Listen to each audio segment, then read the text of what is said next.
আসসালামু আলাইকুম। সবাই কেমন আছেন? আমি আলহামদুলিল্লাহ ভালোই আছি।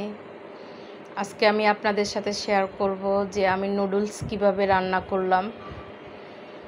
তো এই যে নুডলসটা আমি রান্না করলাম, এটাতে আমি মুরগির মাংস দিছি, মটরশুঁটি দিছি, ক্যাপসিকাম দিছি, ধনিয়া পাতা দিছি, কাঁচামরিচ, টমেটো, ডিম এগুলি সব দিলাম আর কি।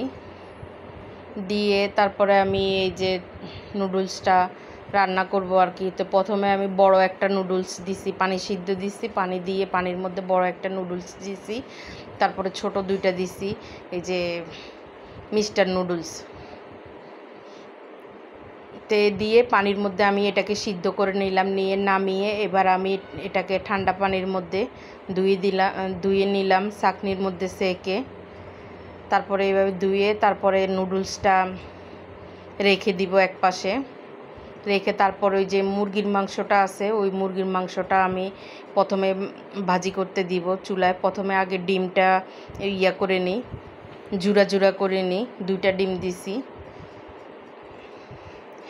তো ডিম দিয়ে ডিমের মধ্যে আমি গোলমরিচের গুঁড়া দিয়ে দিব, দিয়ে তো ডিমটারে আমি খোসন দিয়ে জুড়া জুড়া করে নিব।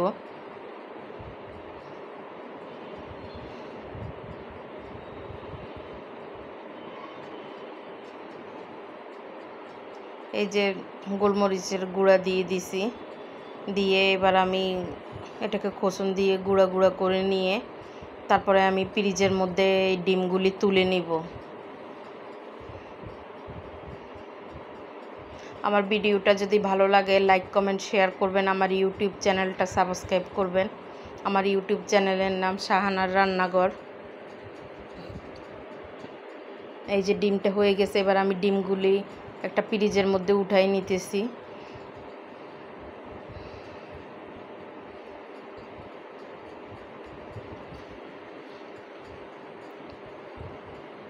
এবার আমি এই যে মুরগির মাংস নিছি, ওটার মধ্যে আমি গরম মশলার গুঁড়া দিলাম। এই গরম মশলার গুঁড়ার মধ্যে সব রকমের গরম মশলা আছে, প্রায় 12-13 রকমের মশলা আছে এই গরম মশলার গুঁড়া। তারপর লবণ দিলাম, মরিচের গুঁড়া দিলাম, জিরার গুঁড়া দিলাম, তারপরে সয়া সস দিলাম। দিয়ে ভালোভাবে মাখিয়ে তারপর এটাকে আমি একদম তেলে ভাজবো, শুকনা শুকনা করে তেলে ভাজবো।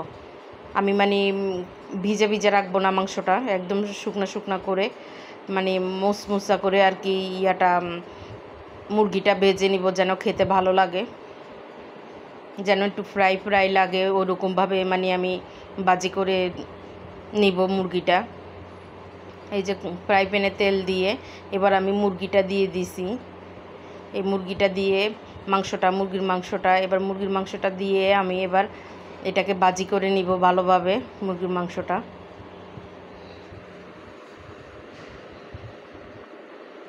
এই যে মুরগির মাংসটা ভাজা হয়ে গেছে প্রায়।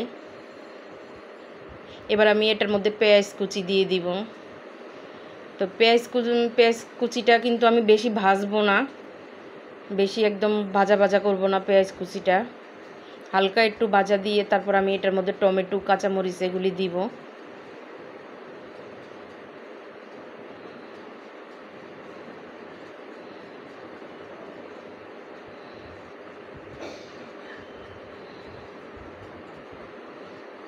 এই যে পেঁয়াজটা আমি একটু নেড়ে চেড়ে নিচ্ছি।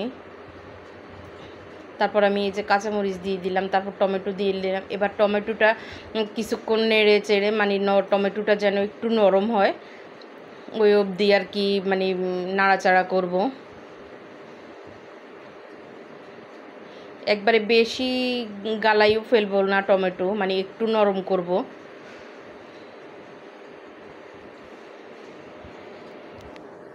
এবার আমি মটরশুঁটি দিয়ে দিলাম, মটরশুঁটি, তারপরে এই যে গাজর দিয়ে দিলাম, গাজর কুচি, মটরশুঁটি আর গাজর কুচি দিয়ে তারপর আমি নুডলসটা দিয়ে দিলাম। দিয়ে তারপর আমি ক্যাপসিকাম দিলাম।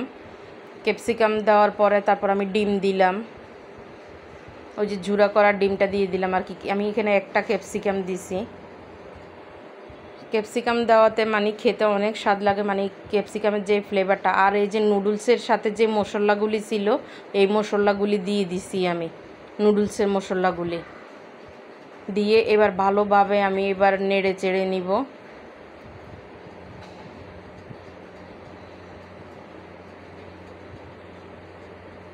এবার আমি একটু লবণ দিছি আর গোলমরিচের গুঁড়া দিব। এই যে গোলমরিচের গুঁড়া দিয়ে দিলাম। দিয়ে এবার আমি ভালোভাবে নেড়ে চেড়ে একটু ঢাকনা দিয়ে ঢেকে রাখবো কিছুক্ষণ, 10-15 মিনিট ঢাকনা দিয়ে ঢেকে রেখে তারপর আমি ধনিয়া পাতা দিয়ে দিব।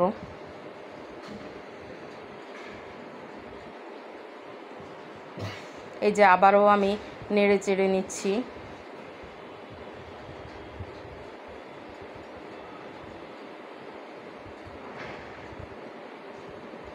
এই যে এবার আমি ধনিয়া পাতা দিয়ে দিছি।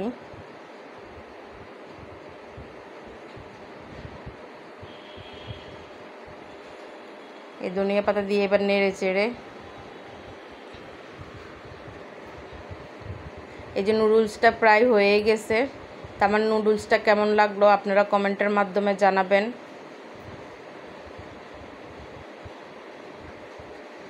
সবাই ভালো থাকবেন, সুস্থ থাকবেন। আজকের মতো আল্লাহ হাফেজ।